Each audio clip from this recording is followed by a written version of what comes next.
Hello everyone, welcome back to our channel.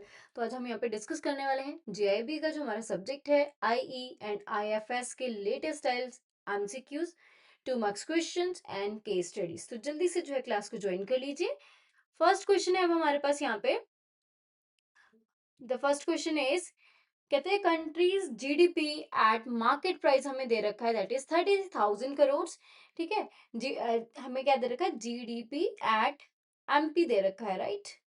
तो हमें और क्या दे रखा है, इनडायरेक्ट टैक्सेस दे रखा है 4,000 के, एंड यहाँ पे सब्सिडी दे रखी है 1,500 करोड़ की, एंड इन्फ्लेशन रेट बोल रखा है 6% है, and additionally the country's population यहाँ पे बोल रखी है 1.5 करोड़ है। तो what is the GDP fact at a factor cost, हमें कैलकुलेट क्या करना है, जीडीपी एट एफसी हमें कैलकुलेट करना है। ठीक है, तो सिंपल हम क्या कर रहे हैं, एमपी एमपी को यहाँ पे एफसी में कन्वर्ट कर रहे हैं। तो जब भी यहाँ पे एमपी को एफसी में कन्वर्ट करा जाता है तो हम क्या माइनस करते हैं, यहाँ पे नेट इनडायरेक्ट टैक्सेस जो है वो माइनस करे जाते हैं। तो यहाँ पे हमें नेट इनडायरेक्ट टैक्सेस नहीं दे रखे हैं, सब्सिडीज भी दे रखी है, इनडायरेक्ट टैक्सेस भी दे रखे हैं। तो हम यहाँ पे हम नेट इनडायरेक्ट टैक्सेस कैसे कैलकुलेट करेंगे, यहाँ पे नेट इनडायरेक्ट टैक्सेस कैलकुलेट करने के लिए यहाँ पे क्या वैल्यू करी जाती है कि इनडायरेक्ट टैक्सेस अमाउंट कितनी है हमारी यहाँ पे 4,000।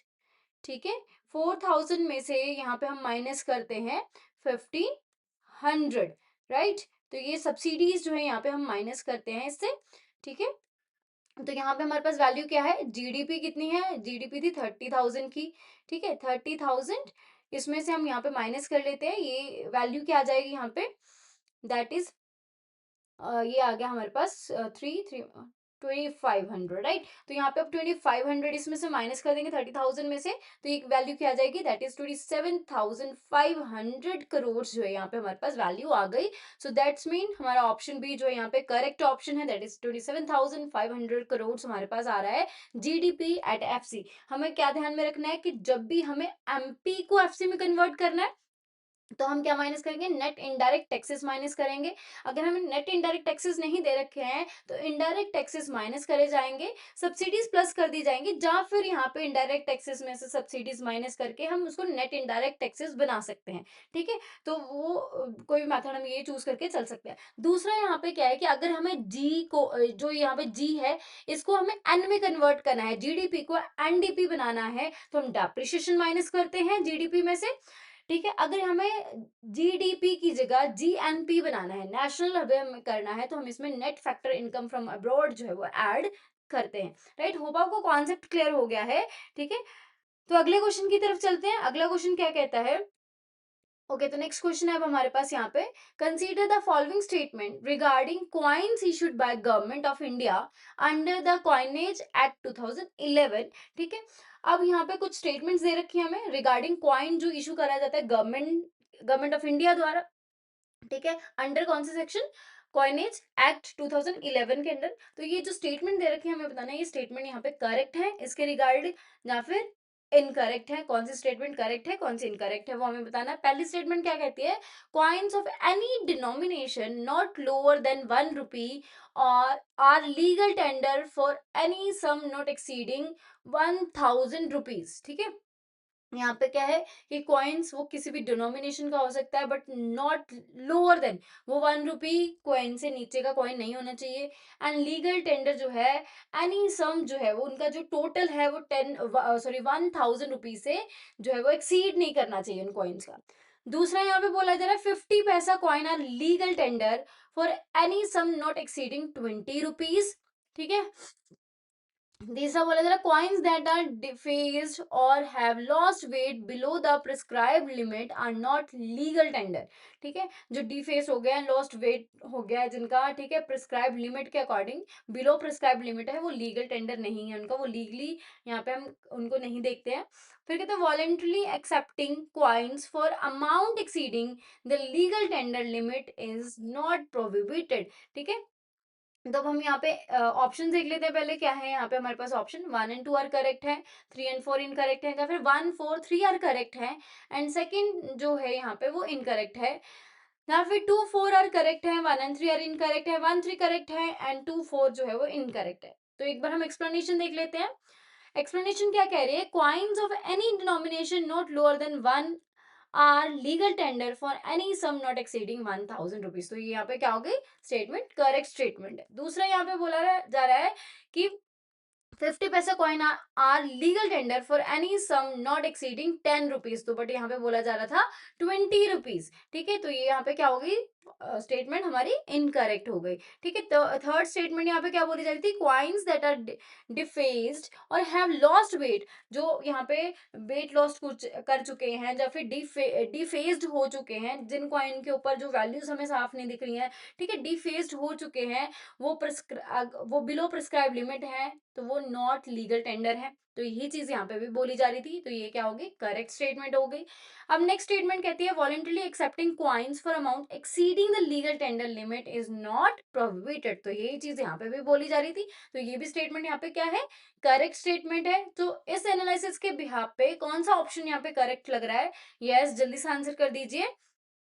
यस, ऑप्शन बी जो यहाँ पे करेक्ट ऑप्शन है, 1, 4 एंड थर्ड जो यहाँ पे स्टेटमेंट है हमारी वो करेक्ट है। सेकंड स्टेटमेंट ओनली इनकरेक्ट है, क्योंकि यहाँ पे नॉट एक्सीडिंग 10 रुपीज होना चाहिए था। राइट, होप आपको कॉन्सेप्ट क्लियर हो गया है। तो अगले क्वेश्चन की तरफ चलते हैं।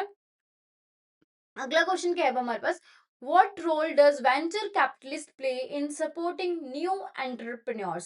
ठीक है, न्यू एंटरप्रेन्योर्स को सपोर्ट करने के लिए वेंचर कैपिटलिस्ट जो है वो कौन सा रोल यहाँ पे प्ले करते हैं।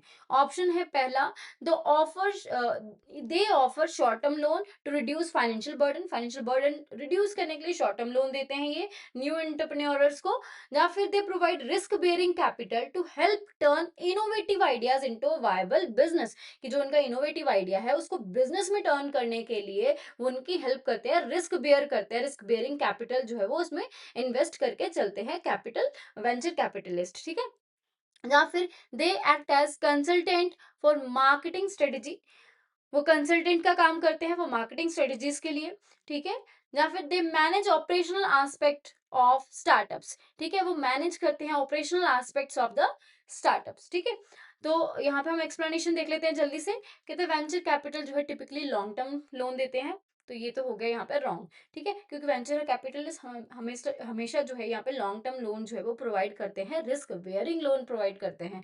तो यहाँ पे बी अगर ऑप्शन देखें तो वो हमें सही आंसर लग रहा है यहाँ पे, क्योंकि बोला जा रहा है कि highlight their role in funding risking but promising venture. तो यहाँ पे रिस्क बेयरिंग कैपिटल वो डालते हैं, मोस्टली वो इक्विटी फॉर्म में डाला जाता है, डेट फॉर्म में भी डाला जा सकता है बट वो रेयर रहता है, बट इक्विटी फॉर्म में वो अपना पैसा डालते हैं। न्यू बिजनेसेस में, स्टार्टअप्स में न्यू एंटरप्रेन्योर्स को पैसा देते हैं इनोवेटिव आइडिया को एक वायबल बिजनेस में कन्वर्ट करने के लिए। तो ये तो यहाँ पे ऑप्शन हमें करेक्ट लग रहा है। सी ऑप्शन की अगर हम बात करें, while some may advise their primary role is funding not consulting, तो उनका प्राइमरी रोल फंडिंग का है, कंसल्टिंग का नहीं है। सो दैट्स वाई ये रॉन्ग हो गया, क्योंकि यहाँ बोला जा रहा है कि they act as a consultant, ठीक है, ऑफ मार्केटिंग स्ट्रेटेजी। देखो अब उनका यहाँ पे वो कंसल्ट तो करते हैं बट लेकिन ये मेन रोल नहीं है उनका, मेन उनका रोल क्या है यहाँ पे फंडिंग का, ना कि यहाँ पे कंसल्टेंसी का। ठीक है, दूसरा हम बात करें यहाँ पे, they manage operational aspect of the startup, तो venture capitalist may guide but they don't manage operational directly, तो वो day to day operation directly manage नहीं करते हैं, वो बोर्ड ऑफ डायरेक्टर के मेंबर्स यहाँ पे होते हैं, बट लेकिन वो डे टू डे एक्सपेंसेस को या फिर डे टू डे ऑपरेशन को मैनेज नहीं करते हैं। कोई इन्वेस्टमेंट रिलेटेड यहाँ पे फाइनेंस रिलेटेड चीज होगी तो वो उसमें अपनी राय यहाँ पे देते हैं। तो ये भी यहाँ पे क्या हो गया रॉन्ग हो गया। ठीक है, तो कौन सा ऑप्शन यहाँ पे करेक्ट है, यस ऑप्शन सेकंड जो है यहाँ पे करेक्ट है कि रिस्क बेयरिंग कैपिटल वो डालते हैं इनोवेटिव आइडियाज को वायबल बिजनेस में कन्वर्ट करने के लिए। राइट, होप आपको कॉन्सेप्ट क्लियर है। अगले क्वेश्चन की तरफ चलते हैं। ओके, तो अगला क्वेश्चन क्या है यहाँ पे हमारे पास, कहते if the price index of housing in an urban area increase by 8%, ठीक है, प्राइसिंग इंडेक्स यहाँ पे इंक्रीज कर गया है हाउसिंग के लिए अर्बन एरिया में, and other component remain constant, और अदर कंपोनेंट जो है वो कांस्टेंट है, what will be the contribution of housing alone to the urban general index if weight of housing in urban is, अगर housing का ही wait पूरे जो अर्बन जनरल इंडेक्स में सिर्फ और सिर्फ हाउसिंग का ही वेट अगर यहाँ पे 21.67% है, तो 8% इंक्रीज होने से जर्नल इंडेक्स पे क्या इम्पैक्ट जो है यहाँ पे पड़ा है वो हमें बताना है। तो यहाँ पे फॉर्मूला क्या हो जाएगा, weight plus percentage change, weight कितना है यहाँ पे, फॉर्मूला क्या हो जाएगा, वेट, ठीक है, मल्टीप्लाई बाय, प्लस बोल रही हूँ सॉरी, मल्टीप्लाई बाय यहाँ पे क्या होगा, परसेंटेज चेंज, परसेंटेज कितनी चेंज हुई है, ठीक है, डिवाइड बाय यहाँ पे हो जाएगा हमारा 100, क्योंकि ठीक है 100 के हिसाब से चलेंगे। तो यहाँ पे वेट कितना था, दैट इज 21.67%, और यहाँ पे हमारे पास इंक्रीज कितना हुआ है, दैट इज 8% इंक्रीज हुआ है, डिवाइड बाय 100 हम कर देंगे, ठीक है। तो यहाँ पे इसको सॉल्व कर लीजिए, क्या वैल्यू आने वाली है, यस इनको हम मल्टीप्लाई कर लेंगे तो हमारे पास वैल्यू आ जाएगी 173.36 डिवाइड बाय 100। तो इसको सॉल्व कर लीजिए फर्दर, यहाँ पे आ जाएगी वैल्यू 1.7336%, राइट। तो ये चेंज यहाँ पे हमें देखने को मिलेगा, ठीक है।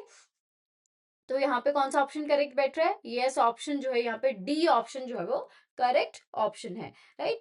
होप आपको कॉन्सेप्ट जो है वो पूरा का पूरा समझ में आ गया है, ठीक है। तो अगले कॉन्सेप्ट पे चलते हैं। अगले कॉन्सेप्ट पे जाने से पहले मैं आपको एक इंपॉर्टेंट इन्फॉर्मेशन यहाँ पे दे दूं, चाहे सीआईबी है, चाहे जेआईबी है, चाहे बैंक प्रमोशन एग्जाम से रिलेटेड आपको स्टडी मटेरियल, स्टडी कंटेंट यहाँ पे चाहिए, यहाँ पे आपको best quality very low price पे जो है पूरा स्टडी मटेरियल, स्टडी कंटेंट जो है वो प्रोवाइड करवाया जाएगा, ठीक है। तो इस यहाँ पे अगर हम बात करें लास्ट 30 इयर्स में मोर देन 10 लाख से भी ज्यादा स्टूडेंट इस कोर्स का बेनिफिट ले चुके हैं, ठीक है। तो अगर आप भी अपने एग्जाम को क्रैक करने की पॉसिबिलिटी को यहाँ पे बढ़ाना चाहते हैं, ठीक है, तो आप इस कोर्स को एनरोल कर सकते हैं। आप अपने फ्रेंड्स एंड कलीग्स को भी इस कोर्स के बारे में बता सकते हैं।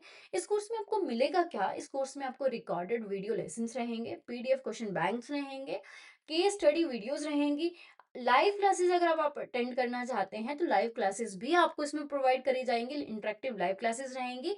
और ये पूरा का पूरा कोर्स आपको कहाँ अवेलेबल होने वाला है, उसके लिए आपको जाना पड़ेगा www.nstoor.schoolofbanking.com पे।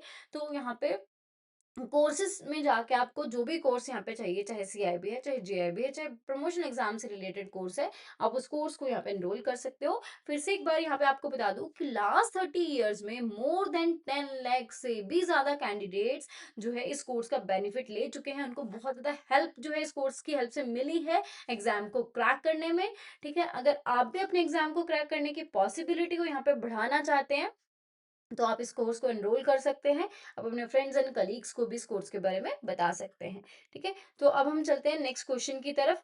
नेक्स्ट क्वेश्चन क्या कहता है, consider the following statements regarding SEBI's cease and desist proceedings, ठीक है। अब यहाँ पे कुछ स्टेटमेंट्स दे रखी हैं, ठीक है, वो स्टेटमेंट्स किसके रिगार्डिंग है, सेबी के सीज एंड डिसिस्ट प्रोसीडिंग को लेके कौन सी स्टेटमेंट करेक्ट है कौन सी इनकरेक्ट है वो हमें बताना है। पहला यहाँ पे बोला जा रहा है कि SEBI can pass cease and desist order, cease मतलब होता है स्टॉप कर देना, जो भी यहाँ पे काम हो रहा था, अगर कोई वो लॉ वॉयलेशन हो रही है तो उसको यहाँ पे स्टॉप कर देना, सेबी जो है वो उस कंपनी को स्टॉप कर सकती है, ठीक है। और डिसिस्ट होता है कंटिन्यू करने से रोकना, ठीक है, ठीक है, वो चीज कंटिन्यू ना हो पाए वो चीज रोकना यहाँ पे, उसके लिए ऑर्डर देना। तो यहाँ पे बोला जा रहा है कि सेबी स्टॉप कर सकता है उनके काम को एंड कंटिन्यू करने पे रोक लगा सकता है if it is find a violation of act और रेगुलेशन, अगर सेबी को लगता है कि यहाँ पे वायलेशन हुई है एक्ट की एंड रेगुलेशन की, ठीक है। अब यहाँ पे दूसरा क्या बोला जाता है, SEBI can act if it is believe a violation is likely to occur even before it happen, ठीक है। तो कहता है कि यहाँ पे सेबी जो है वो एक्ट कर सकता है कि अगर उसे लग रहा है कि वायलेशन हो गई, वो बिफोर हैपन मतलब हैपन होने से पहले यहाँ पे एक्ट कर सकता है। तीसरा बोला जा रहा है SEBI can impose criminal penalties through cease and desist order, cease and desist order लगा के वो उन पे क्रिमिनल पेनल्टीज लगा सकता है सेबी, ठीक है। चौथा बोला जा रहा है SEBI can require person to stop committing और कॉजिंग वायलेशन ऑफ एक्ट और रेगुलेशन, कि सेबी जो है उसका काम क्या है कि स्टॉप करना एंड अगर वो वायलेशन हो रही है एक्ट की या रेगुलेशन की उनको स्टॉप करना, ये सेबी का काम है, ठीक है। ऑप्शन देख लेते हैं। पहला है ट्रू फॉल्स ट्रू एंड यहाँ पे हम ट्रू लिख लेते हैं, फिर दूसरा है ट्रू ट्रू फॉल्स ट्रू, तीसरा है फॉल्स ट्रू ट्रू फॉल्स, चौथा है यहाँ पे ट्रू फॉल्स फॉल्स फॉल्स, ठीक है। तो यहाँ पे हम फॉल्स लिख लेते हैं। ठीक है, तो ये हमारे पास ऑप्शंस गिवन है। अब हम एक्सप्लेनेशंस देख लेते हैं एक बार। कहते हैं पहला क्या कहता है, yes SEBI can pass cease and dismiss order. अगर यहाँ पे सेबी को लगता है कि वॉयलेशन करी जा रही है एक्ट की, तो वो यहाँ पे स्टॉप कर सकता है कंपनी को, ठीक है, एंड कंटिन्यू करने पे रोक लगा सकता है। अगर वॉयलेशन करी जा रही है एक्ट की, रेगुलेशन की, तो ये यहाँ पे करेक्ट है। दूसरा यहाँ पे बोला जा रहा है SEBI can act if it is believe.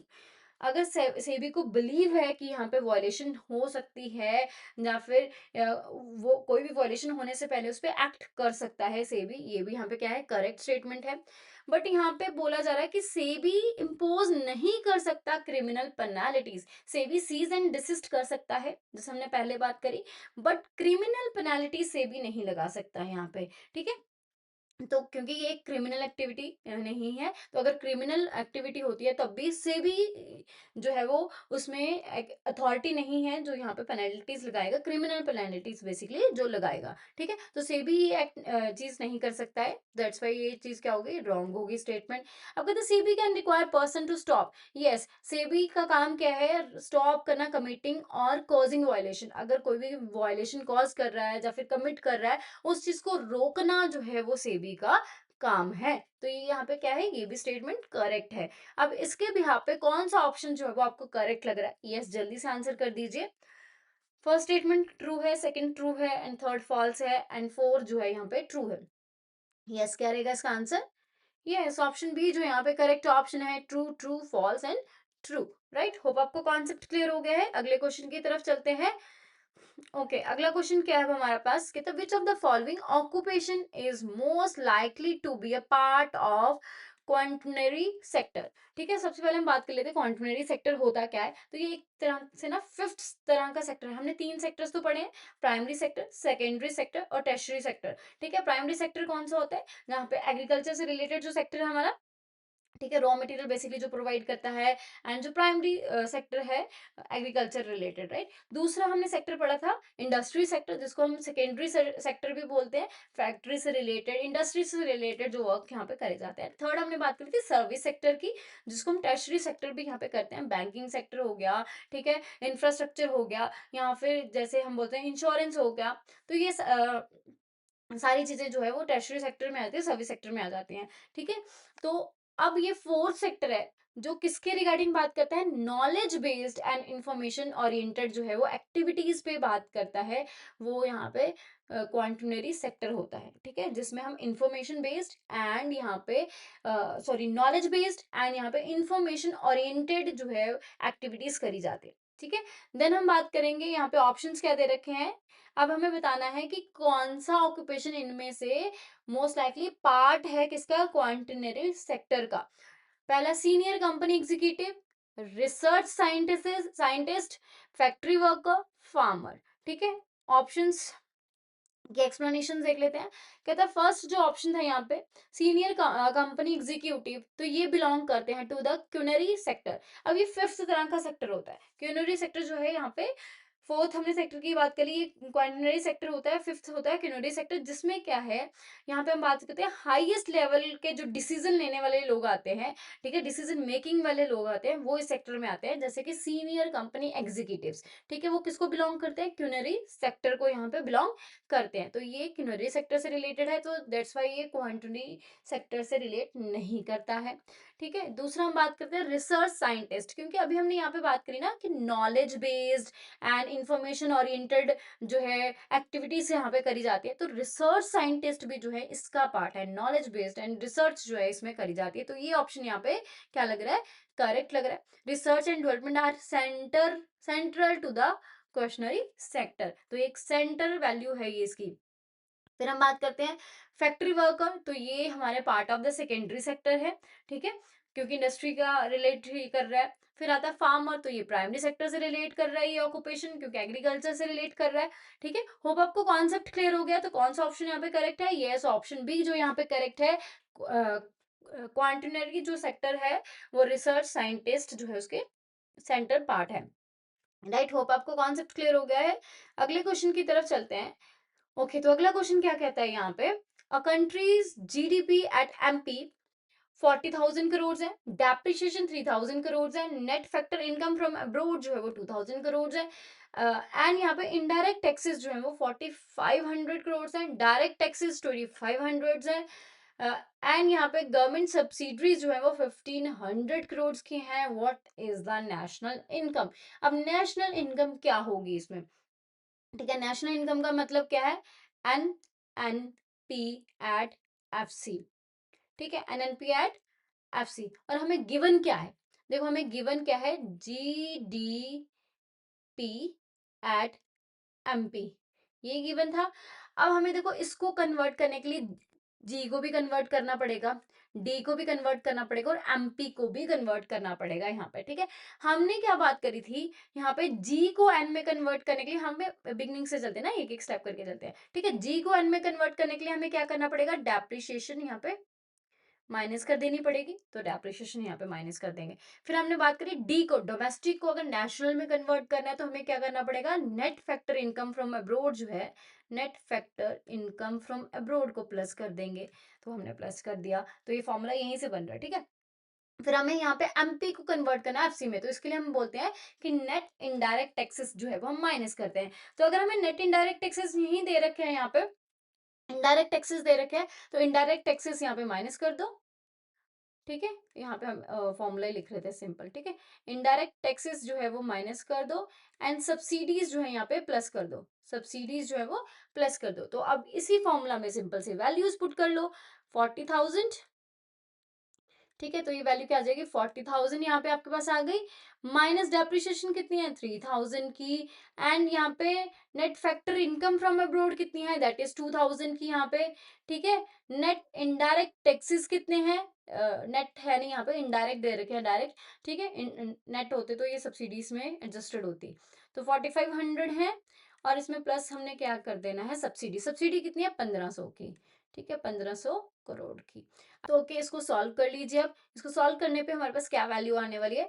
तो 40,000 में से 3,000 माइनस कर देते हैं, प्लस 2,000 कर देते हैं, तो ये प्लस माइनस 1 हो गया, तो ये 39,000 यहाँ पे हो गया। ठीक है, इसको सॉल्व करके प्लस इसमें कर देंगे 4,500, सॉरी माइनस कर देंगे 4,500। गिव मी अ सेकेंड, यहाँ पे क्या हो जाएगा? माइनस कर दिया जाएगा यहाँ पे 4,500, क्योंकि ये क्या है? नेट हमारा इनडायरेक्ट टैक्सेस हैं, ये माइनस हो जाएगा, प्लस हम कर देंगे 1,500। तो इसको कैलकुलेट कर लीजिए, आप भी साथ के साथ कैलकुलेट करिए। यस, क्या वैल्यू आने वाली है? ये आ जाएगा हमारे पास 36,000 करोड़, राइट? तो यहाँ पे 36,000 करोड़ हमारी जो है वो वैल्यू होने वाली है।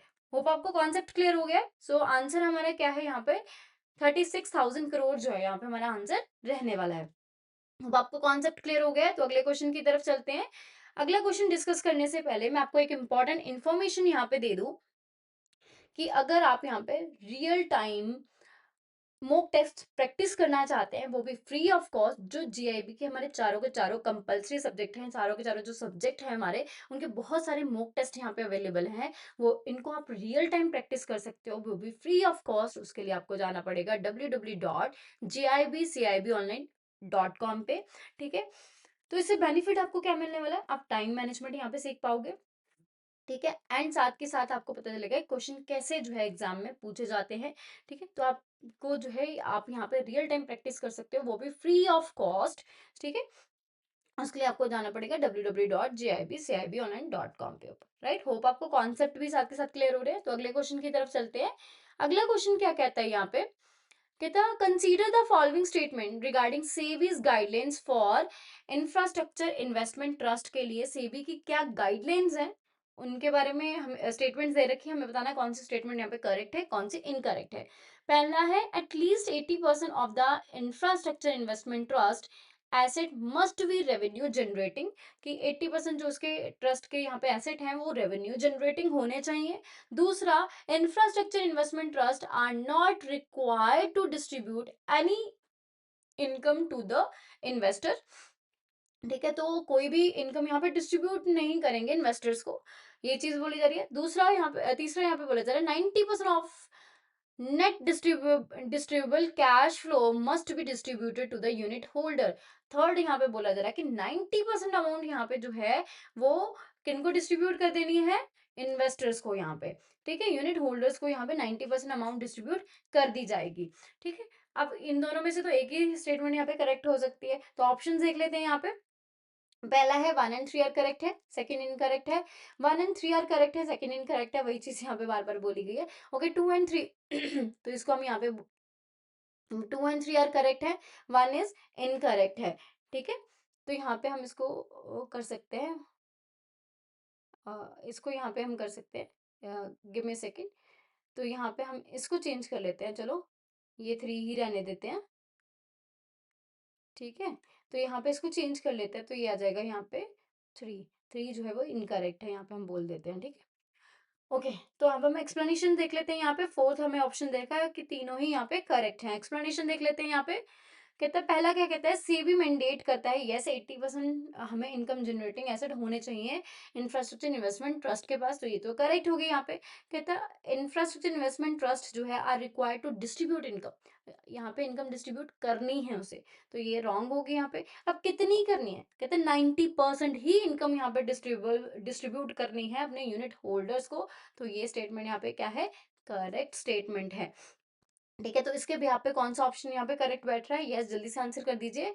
यस, ऑप्शन बी जो यहाँ पे करेक्ट ऑप्शन है कि 1 and 3 आर करेक्ट है, एंड सेकंड जो है वो इनकरेक्ट है यहाँ पे स्टेटमेंट, राइट। होप आपको कॉन्सेप्ट क्लियर हो गया है। अगले क्वेश्चन की तरफ चलते हैं। ओके, तो अगला क्वेश्चन क्या कहता है यहाँ पे, what is the primary mission of the World bank in developing countries. Developing countries में वर्ल्ड बैंक का क्या रोल है, प्राइमरी मिशन क्या है, ठीक है। पहला, to provide financial assistance to developed countries, जो डेवलप्ड कंट्रीज हैं ऑलरेडी उनको फाइनेंशियल असिस्टेंस प्रोवाइड करवाना इंफ्रास्ट्रक्चर प्रोजेक्ट्स के लिए, या फिर to focus on rebuilding war torn countries exclusively. तो उसका अभी का मेन जो है फोकस क्या है कि जो वॉर की वजह से जिन कंट्रीज का इंफ्रास्ट्रक्चर टूटा हुआ है, इंफ्रास्ट्रक्चर खराब हुआ है, उनको रीबिल्ड करना, या फिर to provide grants to middle income countries for economic development, या फिर to elevate poverty and promote sustainable growth in developing countries, ठीक है। पॉवर्टी को रिड्यूस करने के लिए डेवलपिंग कंट्रीज की ग्रोथ के लिए यहाँ पे फाइनेंस प्रोवाइड करवाना, ठीक है। एक्सप्लेनेशन देख लेते हैं एक बार हम। कहते द वर्ल्ड बैंक जो है फोकस करता है developing countries not developed countries, ठीक है। तो ये तो रॉन्ग हो गया, क्योंकि डेवलप्ड कंट्रीज को नहीं दे रहा वो पैसा, यहाँ पे फाइनेंशियल असिस्टेंस देता है यहाँ पे डेवलपिंग कंट्रीज को, ठीक है। दूसरे यहाँ पे बात करेंगे कि यहाँ पे बोला जाता है वॉर टॉर्न कंट्रीज को, तो इनिशियली जैसे यहाँ पे हम बात करेंगे, while the World bank initially focus करता था इस चीज पे कि वॉर की वजह से इंफ्रास्ट्रक्चर अगर टूटा फूटा है तो उसको जिस भी कंट्री में तो उसको रिबिल्ड करने में ही हेल्प करता था, बट अब इसका फोकस जो है ये नहीं है। करंट मिशन जो है इससे भी ब्रॉडर मिशन है, तो ये यहाँ पे क्या हो गया, रॉन्ग हो गया। थर्ड, करंट मिशन क्या है वो भी हम बात करेंगे यहाँ पे। The World Bank provide grant and loan to the poorest country not exclusively to the middle income countries. तो आईबीआरडी जो है उसका काम होता है यहाँ पे मिडिल इनकम कंट्रीज को फाइनेंस प्रोवाइड करना, जो भी जो यहाँ पे वर्ल्ड बैंक का ही एक इंस्टीट्यूट है, ठीक है। क्योंकि 5 ग्रुप, वर्ल्ड बैंक क्या है, 5 बैंक्स का यहाँ पे 5 उसका ग्रुप है, ठीक है। तो उसमें एक आईबीआरडी होता है, उसका काम होता है यहाँ पे मिडिल इनकम कंट्रीज को फाइनेंस प्रोवाइड करवाना, ठीक है। तो वर्ल्ड बैंक डायरेक्टली नहीं है ये चीज कर रहा, तो यहाँ पे ये भी क्या हो गया, यहाँ पे रॉन्ग हो गया। अब हम बात करेंगे वर्ल्ड बैंक का मेन फोकस क्या है, यहाँ पे पॉवर्टी रिड्यूस करना एंड सस्टेनेबल ग्रोथ जो है इन डेवलपिंग कंट्रीज उसको प्रमोट करना, तो ये यहाँ पे क्या है, करेक्ट ऑप्शन है, ऑप्शन डी जो है यहाँ पे करेक्ट ऑप्शन है। वर्ल्ड बैंक का अभी डेवलपिंग कंट्रीज को लेके प्राइमरी मिशन क्या है, पॉवर्टी रिड्यूस करना एंड सस्टेनेबल ग्रोथ जो है डेवलपिंग कंट्रीज में उसको प्रमोट करना, राइट। होप आपको कॉन्सेप्ट क्लियर है। अगले क्वेश्चन की तरफ चलते हैं। अगला क्वेश्चन जो है यहाँ पे मैच द फॉलोइंग है, इसमें हमें मैच करना है। ग्रुप ए में ऑर्गेनाइजेशंस दे रखी हैं और ग्रुप बी में उनके हेडक्वार्टर्स दे रखे हैं, हमें बताना है कौन सी ऑर्गेनाइजेशन का हेडक्वार्टर कहाँ पे है, ठीक है। ओपेक, ASEAN, OECD, सार्क जिसे SARC बोलते हैं। अब इन यहाँ पे हमें हेडक्वार्टर्स दे रखे हैं, Jakarta Indonesia, Vienna Austria, Paris France, Kathmandu Nepal. अब किसका हेडक्वार्टर कहाँ पे है वो हमें देखना है। ऑप्शंस हमें दे रखे हैं A3B4C1D2, A1B2C4D3, A2B1C3D4, A4B3C2D1। Explanation देख लेते हैं। ठीक है, कहता ओपीईसी क्या है, basically organisation of the petroleum exporting country. जो पेट्रोलियम एक्सपोर्टिंग कंट्रीज हैं उनका हेडक्वार्टर कहाँ पे है, वो वियना ऑस्ट्रिया में है। ठीक है, तो ये किससे मैच कर जाएगा यहाँ पे, ये ऑप्शन सेकंड वाले पॉइंट से यहाँ पे मैच कर जाएगा। ए पॉइंट कहता है अब association of south east Asian nation, जो एसोसिएशन है साउथ ईस्ट एशियन नेशन की, उसका हेडक्वार्टर का है, तो कहता है उसका हेडक्वार्टर जो है वो जकार्ता में है, इंडोनेशिया में। तो ये बी के साथ मैच कर जाएगा। अब यहाँ पे कहता है organisation of economic cooperation and development के लिए जो यहाँ पे हम बात करेंगे ऑर्गेनाइजेशन है sorry, economic cooperation and development के लिए, उसका हेडक्वार्टर यहाँ पे पेरिस फ्रांस में है। तो ये सी से ही मैच कर जाएगा। अब सार्क जो है यहाँ पे south Asian association of regional corporation है, उसका हेडक्वार्टर कहाँ पे है, यहाँ पे काठमांडू नेपाल में। तो ये किससे मैच कर जाएगा, यहाँ पे डी के साथ। राइट, होप आपको कॉन्सेप्ट क्लियर हो गया है। तो अब हमें यहाँ पे बताना है कौन सा ऑप्शन जो है वो करेक्ट बैठ रहा है इसके according. Yes, yes, option C जो यहाँ पे करेक्ट है, A2B1C3D4 जो है यहाँ पे करेक्ट ऑप्शन। राइट, ओके, तो नेक्स्ट क्वेश्चन की तरफ चलते हैं हम। नेक्स्ट क्वेश्चन क्या कहता है यहाँ पे, कहता हमें यहाँ पे बोल रखा है consider the following statements. In statements को देखो, ये स्टेटमेंट्स हैं about the evaluation stage in venture capital financing. Venture capital financing में जो एक स्टेज है इवैल्यूएशन स्टेज, उसके बारे में हमें यहाँ पे स्टेटमेंट्स दे रखे हैं। हमें बताना है कौन सी स्टेटमेंट करेक्ट है, कौन सी इनकरेक्ट है। पहली स्टेटमेंट क्या कहती है, evaluation includes studying the projected profile and future prospectus. ठीक है, दूसरा बोला जा रहा है कि पहला क्या था कि ये इसमें इवैल्यूएशन का मतलब होता है कि स्टडी करना, जिसमें हम प्रोजेक्ट कर सकते हैं प्रोफाइल को एंड फ्यूचर प्रोस्पेक्ट को, जिस भी कंपनी में यहाँ पे इन्वेस्ट करके चलना है। Entrepreneurial skill and technical competence as assessed, वो भी इसका पार्ट है स्टेज का। फिर कहता है risk management study is done after evaluation, कहते हैं जो रिस्क मैनेजमेंट की स्टडी है वो आफ्टर इवैल्यूएशन करी जाती है। चौथा यहाँ पे बोला जा रहा है evaluation is a casual review of the business idea. Evaluation जो है कैजुअल रिव्यू है बिजनेस आइडिया का। ऑप्शन देख लेते हैं यहाँ पे। पहला है 1 and 2 आर करेक्ट है, 4 इज रॉन्ग है। दूसरा है 1 3 and 4 आर करेक्ट है, सेकंड इज रॉन्ग है। एंड थर्ड है 2 3 4 आर करेक्ट है, 1 इज रॉन्ग है। एंड यहाँ पे बोला जा रहा है 1 2 and 4 आर करेक्ट है एंड जो है वो 3 इज रॉन्ग है। ठीक है, तो जल्दी से हम एक्सप्लेनेशन देख लेते हैं यहाँ पे। तो यहाँ पे एक्सप्लेनेशन क्या बोली जा रही है, कहते projected profile and prospectus are study. तो ये तो यहाँ पे करेक्ट हो गया कि यहाँ पे प्रोस्पेक्टस और प्रोजेक्टेड प्रोफाइल को स्टडी करा जाता है, फ्यूचर प्रोस्पेक्टस को। तो ये करेक्ट है। फिर दूसरा कहता है promoter skill and competence are evaluate. यहाँ यही चीज बोली जा रही थी कि प्रमोटर स्किल ही यहाँ पे एंटरप्रेन्योरल की स्किल्स क्या है, टेक्निकल कॉम्पिटेंसी क्या है, वो यहाँ पे देखी जा रही है। तो ये भी यहाँ पे क्या है, करेक्ट है यहाँ पे। ठीक है, अब यहाँ पे रिस्क स्टडी फॉलो इवैल्यूएशन। ठीक है, तो ये है यहाँ पे भी ये चीज बोली थी कि इवैल्यूएशन के बाद ही रिस्क स्टडी जो है वो रिस्क मैनेजमेंट स्टडी जो है वो करी जाती है, ये भी करेक्ट है यहाँ पे। अब यहाँ पे बोला जा रहा है evaluation is through not casual. तो इवैल्यूएशन जो है वो कैजुअल नहीं है रिव्यू, यहाँ तो बोला जा रहा है कि कैजुअल है, बट यहाँ पे हमने देखा ना कि कितना इंपॉर्टेंट है इवैल्यूएशन, कि हम किस कंपनी में यहाँ पे इन्वेस्ट करें उसकी यहाँ पे स्टडी करना जरूरी है, कि प्रोजेक्टेड प्रोफाइल क्या है उस कंट्री की, फ्यूचर प्रोस्पेक्टस क्या है, टेक्निकल स्किल्स क्या है, टेक्निकल कॉम्पिटेंसी क्या है, एंटरप्रेन्योरल स्किल्स क्या है उन लोगों के पास जिस भी स्टार्टअप में हम पैसा लगाने वाले हैं। ठीक है, तो ये सारी चीजें हमें देखना जरूरी है, ये कैजुअल रिव्यू नहीं है, ये थ्रू है। ठीक है, जिसमें हम पूरा इन्वेस्टमेंट करेंगे जिसके बिहाफ पे। ठीक है, तो कौन सा ऑप्शन यहाँ पे करेक्ट बैठ रहा है, यहाँ पे हम बात करेंगे ऑप्शन ए जो यहाँ पे करेक्ट है। 1 2 and 3 आर करेक्ट है एंड फोर्थ स्टेटमेंट जो है वो इनकरेक्ट है यहाँ पे। होप आपको कॉन्सेप्ट क्लियर हो गया है। ठीक है, तो अगले क्वेश्चन की तरफ चलते हैं। अगला क्वेश्चन क्या कहता है यहाँ पे, what is the maximum leverage limit for consolidated borrowing by real estate investment trust। ठीक है, आप कहते हैं कि कंसोलिडेटेड बोरोइंग्स की मैक्सिमम लिमिट क्या है, मैक्सिमम लेवरेज लिमिट क्या है, कितने यहाँ पे बोरो कर सकती हैं real estate investment trust. 60% of the REITs asset value, 25% of the REITs asset value, जहाँ पे 35% of the REITs asset value, जहाँ पे 49% of the REITs asset value. तो एक्सप्लेनेशन देख लेते हैं एक बार. The exceed the permitted ceiling, तो एक्सीड कर रहा है, ये ज्यादा है, तो ये नहीं है.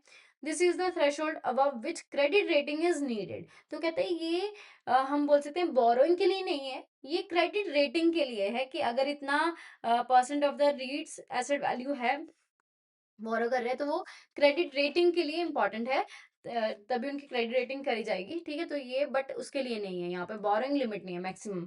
ठीक है. नॉट अलाइंड विद रेगुलेशन, तो ये रेगुलेशन के साथ अलाइन नहीं, ये भी रॉन्ग है.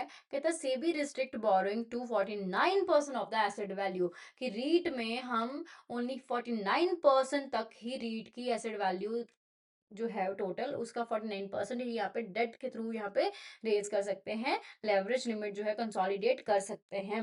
राइट, होप आपको कॉन्सेप्ट क्लियर हो गया है. तो ऑप्शन क्या है यहाँ पे, ऑप्शन डी जो है यहाँ पे करेक्ट ऑप्शन है, 49% of the reads asset value. Right, hope आपको कॉन्सेप्ट अच्छे से क्लियर हो रहे हैं. So that's all for the day. Thank you and thank you very much.